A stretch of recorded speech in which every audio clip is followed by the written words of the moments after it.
अस्सलाम वालेकुम। उम्मीद है आप सब खैरियत से होंगे। तो आज का जो हमारा लेक्चर नंबर 3 है क्रिप्टो करेंसी कोर्स का, वो जो है हमारा होगा ब्लॉकचेन के ऊपर। आज हम डिस्कस करेंगे कि ब्लॉकचेन हमारे साथ क्या है और माइनिंग हमारे साथ क्या है। तो आज के जो हमारे टॉपिक्स हैं वो है what is blockchain, history of blockchain, pros and cons हम ब्लॉकचेन के देखेंगे, और लास्ट में हम देखेंगे माइनिंग कि ये हमारे साथ क्या चीज़ है। तो फर्स्ट ऑफ ऑल जो हमारा टॉपिक आता है ब्लॉकचेन, तो हम देखेंगे कि ब्लॉकचेन हमारे साथ है क्या चीज़ असल में। तो ब्लॉकचेन जो हमारे साथ है, इसको ये हमारे साथ डेटाबेस है, मतलब डेटाबेस का एक टाइप है। डेटाबेस हमारे साथ जो है काफ़ी डिफरेंट टाइप्स में मौजूद है, तो ब्लॉकचेन जो है उसी में से हमारे साथ एक टाइप है। फर्स्ट ऑफ ऑल तो आपको ये जानना चाहिए कि डेटाबेस क्या चीज़ है। काफ़ी लोगों का जो है आईटी से रिलेशन नहीं होगा, आईटी से रिलेटेड फील्ड नहीं होगा, आईटी से वास्ता नहीं पड़ा होगा, तो उनको ये पता नहीं होगा कि हमारे साथ डेटाबेस क्या चीज़ है। तो मैं आपको डेटाबेस दिखा देता हूँ कि असल में हमारे साथ डेटाबेस नज़र कैसे आता है। तो ये जो आपको सामने इंटरफेस नज़र आ रहा है, ये हमारे साथ जो है डेटाबेस है, ये डेटाबेस कहलाता है। डेटाबेस में हम जो है डिफरेंट ट्रांजैक्शंस ऐड करते हैं। ट्रांजैक्शंस वो होते हैं जो हमारे रोज़मर्रा होते हैं या किसी ऑर्गेनाइजेशन में होते हैं। वो किसी को कैश देते हैं या कैश लेते हैं, अपने एम्प्लॉयज़ को सैलरी देते हैं, या उनसे जो है डिडक्शन करते हैं, या अपने जो है एडवर्टाइजमेंट करते हैं, या कोई और इस तरह एक्टिविटी, मतलब एनी काइंड ऑफ एक्टिविटीज़ जो हम रिकॉर्ड करते हैं उसको हम ट्रांजैक्शंस कहते हैं। तो हमारे साथ डेटाबेस जो है वो डिफरेंट सॉफ्टवेयर से बनता है, डिफरेंट तरह का होता है। अब ब्लॉकचेन के डेटाबेस और जो हमारा डेटाबेस होता है उसमें क्या फ़र्क है। ये जो सामने इंटरफेस है, ये हमारे साथ मैंने एक छोटा सा डेटाबेस बनाया हुआ है अभी, जिसमें आपको 2 ट्रांजैक्शंस दिए गए हैं। एक जो है मैंने इसका नाम दिया है यूट्यूब, और दूसरा जो है फेसबुक। ये मैंने वैसे ही, टाइटल आपका कुछ भी हो सकता है। तो ये जो हमारे साथ इंटरफेस है, इस तरह का इंटरफेस जब हम बनाते हैं, उसमें हम अपने ऑर्गेनाइजेशन के डेटा को रिकॉर्ड करते हैं, ट्रांजैक्शन को रिकॉर्ड करते हैं, सारे एक्सपेंसेस और इनकम्स और प्रॉफिट जितने होते हैं वो रिकॉर्ड करते हैं। तो ये सब जहाँ ये ट्रांजैक्शन रिकॉर्ड हो रहे हैं, जिस प्लेस में हो रहे हैं, उसको हम डेटाबेस कहते हैं। इसमें हम लार्ज नंबर ऑफ़ डेटा जो है वो स्टोर कर सकते हैं। ये जो डेटाबेस होगा हमारे साथ, ये एक ऑर्गेनाइजेशन के नीचे होगा, ये एक स्पेसिफिक ऑर्गेनाइजेशन के अंडर होगा। मतलब अब एक डिपार्टमेंट है तो उसका जो है अपना डेटाबेस होगा, और अगर दूसरा कोई डिपार्टमेंट है, अब एक एजुकेशन डिपार्टमेंट है, एक स्कूल है, उसका जो डेटाबेस होगा वो उसी के अंडर काम करेगा। वो उसी के जो एक्सपेंसेस होंगे, ट्रांजैक्शंस होंगे, उसी से रिलेटेड होगा। हर डिपार्टमेंट का, हर इंस्टीट्यूट का, हर ऑर्गेनाइजेशन का जो डेटाबेस होता है वो एक दूसरे से मुख्तलिफ होता है। तो हमारे साथ ये जो डेटाबेसेस हैं, तो ये जो है हमारे साथ एक एंटिटी के अंदर काम करती हैं, एक एंटिटी के अंडर काम करती है। ये जो है एक ऑर्गेनाइजेशन के नीचे काम करती है, इसका किसी दूसरे ऑर्गेनाइजेशन से कोई काम नहीं होता। लेकिन ब्लॉकचेन जो हमारे साथ है, तो वो जो है इस तरह है कि वो एक एंटिटी के अंदर काम नहीं करती, उसका ओनर जो है वो एक नहीं है। इसके जो ट्रांजैक्शन होते हैं जो क्रिप्टो करेंसी के हवाले से हैं, आज ये ब्लॉकचेन जो है उससे रिलेटेड है, तो हम इसको क्रिप्टो करेंसी से रिलेटेड डिस्कस करेंगे। तो आगे जिस ट्रांजैक्शन की भी बात होगी तो वो क्रिप्टो करेंसी की बात होगी। तो हम इसमें जो ट्रांजैक्शन करते हैं वो ब्लॉक्स की शक्ल में जो है रिकॉर्ड होता है।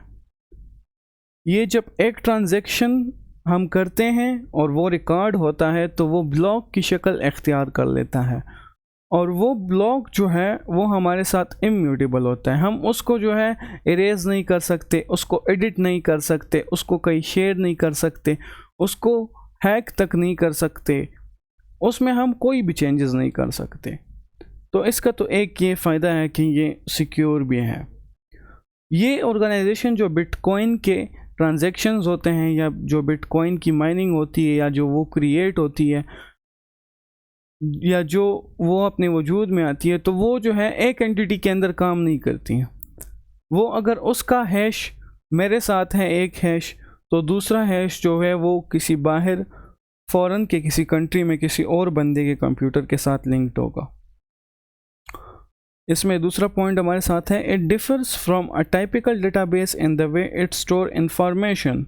तो जैसे ही मैंने आपको पहला वाला इंटरफेस दिखा दिया, तो उसमें हम जो है लेजर, जो ये आपको इसमें ये लाइंस दिख रहे हैं, ये कॉलम्स दिख रहे हैं हॉरिजेंटल और वर्टिकल, जो है हमारे साथ ये जो टेबल सा बना है, इसको हम लेजर कहते हैं, जिसमें हम ह्यूज अमाउंट ऑफ डाटा जो है वो रिकॉर्ड करते हैं। लेकिन ब्लॉकचेन में इस तरह होता है कि इसमें हम ब्लॉक की शक्ल में डाटा रिकॉर्ड करते हैं। इसमें मतलब जो डाटा हम देते हैं वो ब्लॉक की शक्ल इख्तियार कर लेता है, और ये इस तरह जो है एक ब्लॉक बनता है, दूसरा ब्लॉक बनता है, तीसरा ब्लॉक बनता है, तो वो जो है एक लिंक बना देता है। एक ब्लॉक को कवर होने में तकरीबन 10 मिनट्स लगते हैं। एक ट्रांजैक्शन जो हो जाए और वो ब्लॉक कंप्लीट होने में 10 मिनट्स लगते हैं। तो blockchain store data in blocks that are the chain together. तो जैसे ही मैंने आपको बता दिया कि ये जो है ब्लॉकचेन जो है ब्लॉक की शक्ल में डेटा स्टोर करता है, जो आपस में चेन्ड होते हैं। साइकिल की चेन जिस तरह होती है आपस में लिंक्ड होती है, तो उसी तरह जो है ये भी एक दूसरे के साथ लिंक्ड होती है। लेजर शेप में ये भी होती है। अब जो पहले वाला डेटाबेस मैंने आपको बताया जो ऑर्गेनाइजेशंस यूज़ करती हैं, उसमें हम एक लिमिट तक डेटा सेव कर सकते हैं। वो अगर वो लिमिट एक्सीड करता है तो उससे आगे हम डेटा सेव नहीं कर सकते। लेकिन ब्लॉकचेन में हम जो है अनलिमिटेड डेटा जो है, मतलब लार्ज टाइप ऑफ डेटा इसमें सेव कर सकते हैं। ये डिसेंट्रलाइज्ड है।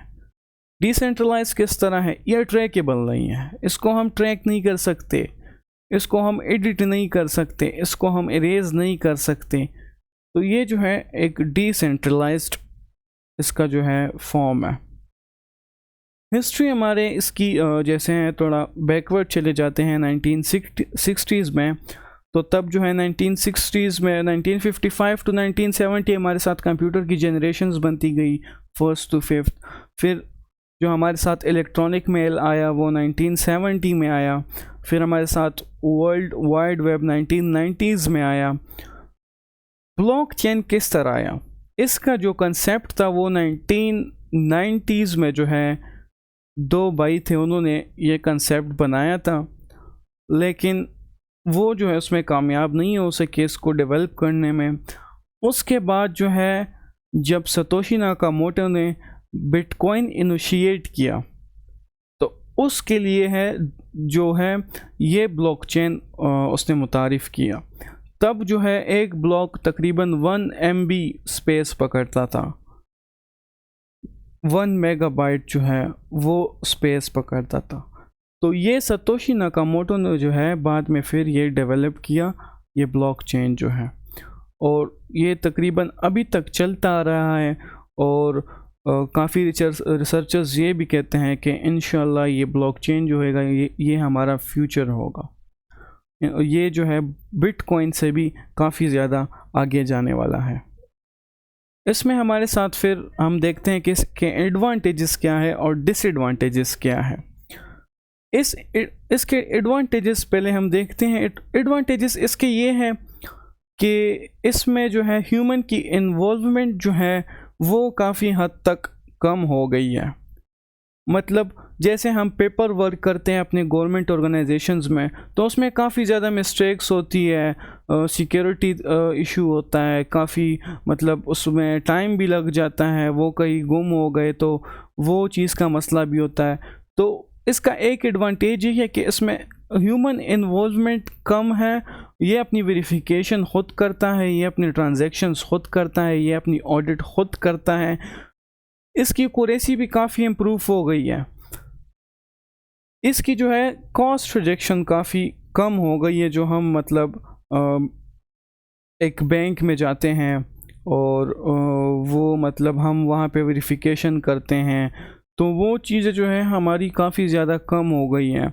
लाइक मतलब हम जाते हैं, हमने कोई अकाउंट खुलवाना होता है तो हम जाते हैं किसी सोर्स लाते हैं, या हमने कोई और काम करना होता है तो हम उसके लिए जो है वेरिफिकेशन करते हैं, तो वो चीज़ें इसने काफ़ी कम कर दी हैं। डिसेंट्रलाइजेशन जो इसका मेथड है, जो ये अनट्रैकेबल है, अनट्रेसेबल है, उसकी वजह से मतलब ये काफ़ी ज़्यादा हद तक मुश्किल हो गए कि इसमें कोई छेड़खानी कर सके, इसमें कोई एडिटिंग कोई कर सके। इसके ट्रांजैक्शंस जो हमारे साथ हैं वो काफ़ी सिक्योर है, प्राइवेट है और एफिशिएंट भी है। ये ब्लॉक की शक्ल में है तो इसकी जो है सिक्योरिटी जो है ये अपनी ब्लॉक एंड कर देता है। इसके ट्रांजैक्शन हो जाते हैं, एक ब्लॉक में इसने जितने ट्रांजैक्शन करने होते हैं वो कंप्लीट हो जाते हैं, वो ब्लॉक जो है बंद हो जाता है, उसमें फिर कोई एडिटिंग नहीं कर सकता, उसको कोई रिमूव नहीं कर सकता। इसी वजह से ये काफ़ी ज़्यादा ट्रांसपेरेंट भी है। provides a banking alternative and way to secure personal information for citizen of country with unstable or underdeveloped governments। इसके अलावा जो है हमारे साथ डिसएडवांटेजेस आते हैं। डिसएडवांटेजेस में एक ये है कि बिटकॉइन को डेवलप करने के लिए हम माइनिंग करते हैं, उसकी ऑडिटिंग के लिए हम माइनिंग करते हैं ताकि उसके जो हैशेस होते हैं, उसके पजल्स होते हैं वो हम सॉल्व कर सके।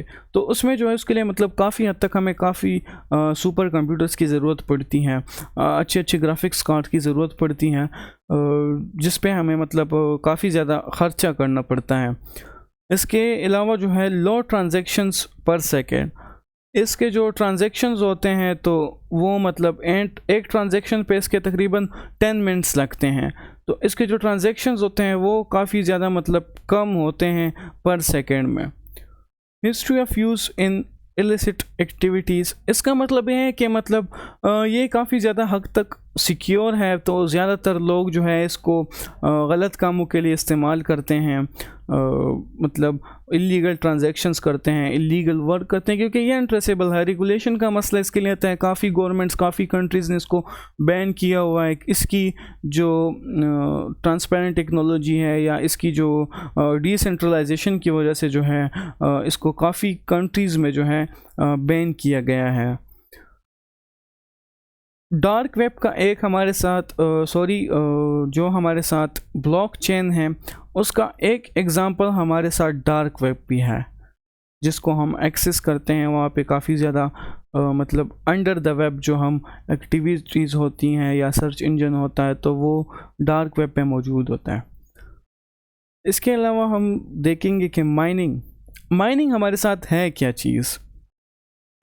माइनिंग हमारे साथ जो है हम वो बिटकॉइन की करते हैं, जो इसके ट्रांजैक्शंस होते हैं उसकी ऑडिटिंग। माइनर्स जो होते हैं, जो लोग माइनिंग करते हैं उसको माइनर्स कहते हैं। माइनर्स का असल काम जो होता है वो जो इसके पजल्स होते हैं, इसके हैशेस होते हैं, उसको सॉल्व करना होता है। इसकी जो मैथमेटिक्स होती है, इसकी कैलकुलेशन होती है, उसको सॉल्व करना होता है, उसकी ऑडिटिंग करनी होती है। उन्होंने सुपर कंप्यूटर्स लगाए होते हैं, जो ट्रांजैक्शन होती है तो उसकी ऑडिटिंग का सारा प्रोसेस जो है वो माइनिंग के ज़रिए होती है। इसमें जैसे लिखा हुआ है कि सॉल्विंग हैशेस हो गए, इसके पजल्स वगैरह हो गए, तो ये सारा जो है माइनिंग का प्रोसेस है। हार्डवेयर, इसको हम हार्डवेयर कहते हैं, जो हमारे साथ 4 ईयर्स बाद आता है, जिसको हम माइनर्स की ईद भी कहते हैं या बिटकॉइन की ईद भी कहते हैं, क्योंकि उस ईयर में जो है माइनिंग ओपन हो जाती है, माइनिंग जो है खुल जाती है, तो काफ़ी ज़्यादा मतलब बिटकॉइंस जो होते हैं वो जनरेट हो जाते हैं। माइनिंग के रिवार्ड्स हमारे साथ क्या है? माइनिंग के रिवार्ड्स जो है वो हर साल बाद जो है चेंज होते आ रहे हैं। पहला जो बिटकॉइन मतलब पहले जो उनका टारगेट था बिटकॉइन का, अगर वो इन्होंने कंप्लीट कर लिया, इनको जो स्पेसिफिक टारगेट दिया गया था, फिगर में भूल गया हूँ जितना टारगेट, अगर वो इन लोगों ने, इन माइनर्स ने कंप्लीट कर लिया तो इनको रिवार्ड में 50 BTC मिलेंगे। पहला जो इनको रिवार्ड मिला था 2008 के बाद जो इनको टारगेट दिया गया था कि इतने बिटकॉइंस आप लोगों ने माइन करने हैं, उसकी ऑडिटिंग करनी है, तो उसके बदले इनको 50 BTC जो है वो रिवार्ड में मिली थी। फिर हाल फिर गुजर गया, 4 साल गुजर गए, उसके बाद इनको जो है 25 BTC जो है वो इनको रिवार्ड के तौर पे मिली थी। फिर जो है 2016 में इनको वो भी ऑफ हो गई, वो जो है 12.5 तक आ गई। वो फिगर रिवार्ड की जो फिगर थी वो 12.5 बिटकॉइन तक आ गई थी। अभी 2020 में जो है इसकी जो फिगर है रिवार्ड की वो 5 BTC हो गई। अभी 2024 में जो है रिवार्ड 2.5 हो जाएगा। इस तरह ये 4 आवर्स में जो है 4 ईयर्स के बाद जो है इसका रिवार्ड कम होता है और इसकी जो ऑडिटिंग होती है वो और ज़्यादा टफ होती हैं। रिसर्चर्स का कहना है लास्ट जो बिटकॉइन माइन होगा वो 2140 में जो है जाके वो बिटकॉइन हमारे साथ माइन होगा। तो it was all about today's topic. Hope you will learn a lot of things in this course. अगर कोई और क्वेश्चन हो तो आप मुझसे टेलीग्राम पे पूछ सकते हैं, लिंक मैं डिस्क्रिप्शन में दे दूँगा। और वीडियो कैसी लगी है रिव्यूज़ आपके कमेंट से पता लगेगा। वस्सलाम।